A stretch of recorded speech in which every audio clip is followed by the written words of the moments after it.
আগামী 6 এপ্রিল রামনবমী।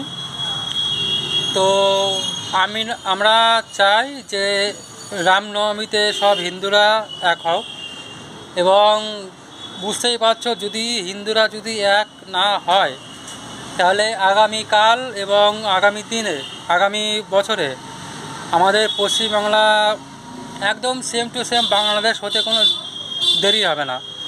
আর এখন যা পরিস্থিতি, যদি হিন্দু এক না হয় তাহলে খুব সামনে অবস্থা খুব খারাপ আছে, সে বোঝাই যাচ্ছে। তো যাই হোক, আসছে রোববার 6 এপ্রিল রামনবমী, সবাইকে শুভেচ্ছা, এইটুকু বলার ছিল।